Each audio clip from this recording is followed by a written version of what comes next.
कहते हैं कि कुदरत के फैसले बड़े ही सख्त हुआ करते हैं। जब वो इंतकाम लेने पर आता है तो वक्त का फिरौन भी मच्छर से मात खा जाता है।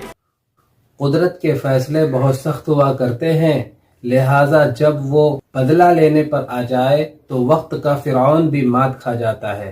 इस दुनिया में अगर कोई सुपर पावर है तो वो सिर्फ एक अल्लाह है। लोग कहते हैं क़यामत कैसे आएगी। अगर देखना है तो क़यामत का एक छोटा सा नमूना लॉस एंजलिस को देख ले।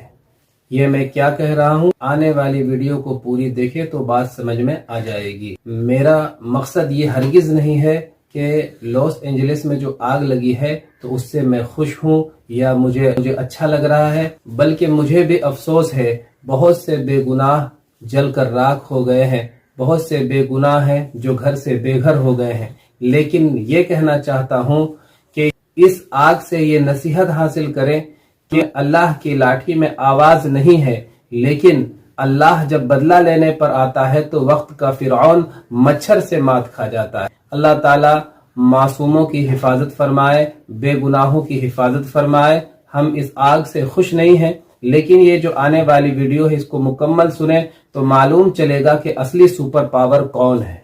कहते हैं कि कुदरत के फैसले बड़े ही सख्त हुआ करते हैं। जब वो इंतकाम लेने पर आता है तो वक्त का फिरौन भी मच्छर से मात खा जाता है। गाजा को बर्बाद करने के लिए अमेरिका ने न जाने कितनी धन दौलत और संपदा खर्च कर दी, हजारों टन बारूद बरसा दिए। लेकिन जब कुदरत इंतकाम लेने पर आई तो सिर्फ एक आग की चिंगारी ने अमेरिका के अरबों खरबों डॉलर के एम्पायर को मिट्टी में मिला दिया। 7 जनवरी 2025 को डोनाल्ड ट्रंप ने धमकी दी कि वो गाजा को जहन्नुम बना देगा, और उसकी धमकी के कुछ ही घंटों बाद अमेरिका के कैलिफोर्निया के जंगलों में ऐसी आग लगी कि जिसने अमेरिका को जिंदा कब्रिस्तान में बदल दिया। गाजा को बर्बाद करने के लिए अमेरिका को बारूदों की जरूरत पड़ी होगी, लेकिन कुदरत के कहर ने उसे एक आग से मात दे दी। आज अमेरिका में 1 लाख से ज्यादा इमारतें और 30,000 एकड़ का इलाका जलकर राख बन चुका है। वो अमेरिका जिसे अपने सुपर पावर होने पर गुरूर था, वो अमेरिका जिसे अपने खुदा होने पर नाज था, आज भड़कते हुए चंद शोलों के आगे बेबस दिखाई दे रहा है। गाजा को जहन्नुम बनाने की बात करने वाले आज खुद जहन्नुम का एहसास कर रहे हैं। अमेरिका में लगी आग की शुरुआत कैलिफोर्निया के जंगलों से हुई और धीरे धीरे उसने Los Angeles, Hollywood Hills, Malibu Beach जैसे इलाकों को अपनी चपेट में ले लिया। वो महल जहां ऐशो निशात की महफिलें थी, वहां अब वहशत रक्स कर रही है। वो शहर जिसकी तहजीबों के कसीदे पढ़े जाते थे, आज उनके मरसिये लिखे जा रहे हैं। अमेरिका के लोगों पर मौत का खौफ इस कदर तारी है कि 20 लाख की आबादी अपना घर बार छोड़कर भाग चुकी है। गाजा पर बारूद बरसाने वालों के घरों में भी अब खंडहर और राख के ढेर के सिवाय कुछ नहीं बाकी बचा है।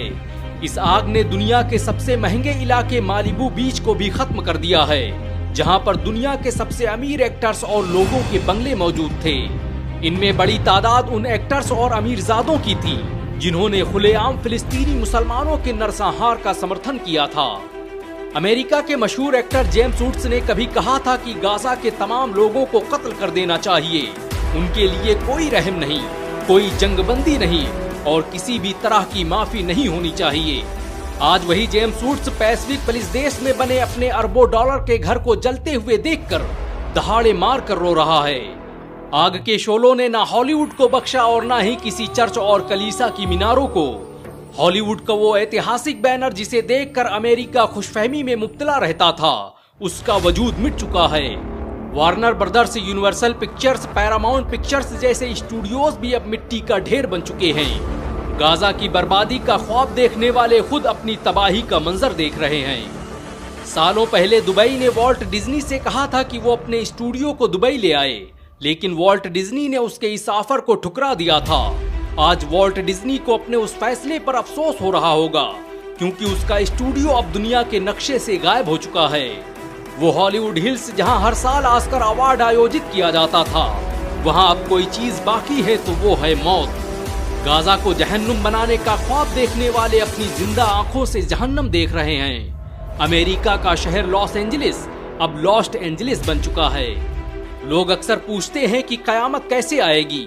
ये आग की उठती लपटें और जमींदोज होती इमारतें उसी का एक छोटा सा नमूना हैं। अमेरिका में इस वक्त 90 से 110 किलोमीटर प्रति घंटे की रफ्तार से हवाएं चल रही हैं, जो इस आग को पूरे अमेरिका में फैलाती जा रही हैं।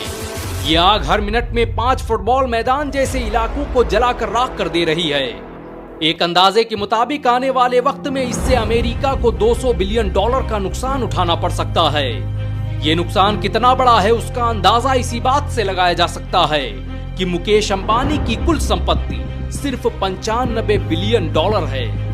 वो अमेरिका जो पूरी दुनिया में आग लगाने का माहिर था, उसके घर में आज खुदा ने आग लगा दी है।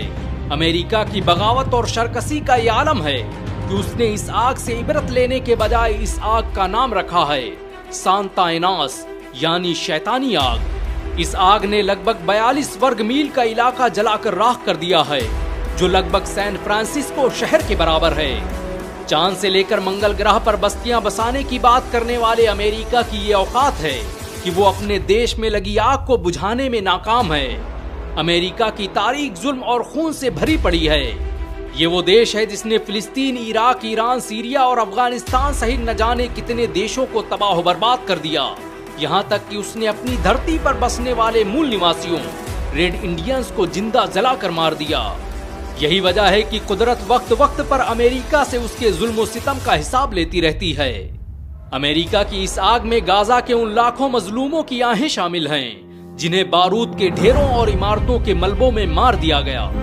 शराब हाथ में लेकर गाजा की तबाही का मंजर देखने वाले आज खुद के जले हुए घरों का मातम मना रहे हैं। कोई कह दे उनसे जाकर कि कुदरत के इंतकाम ऐसे ही होते हैं। इस दुनिया में सुपर पावर बस एक ही है और वो है अल्लाह। ये वक्त हर फिरऔन के जवाल का है। वैसे अमेरिका में लगी इस आग के बारे में आपके क्या विचार हैं, नीचे कमेंट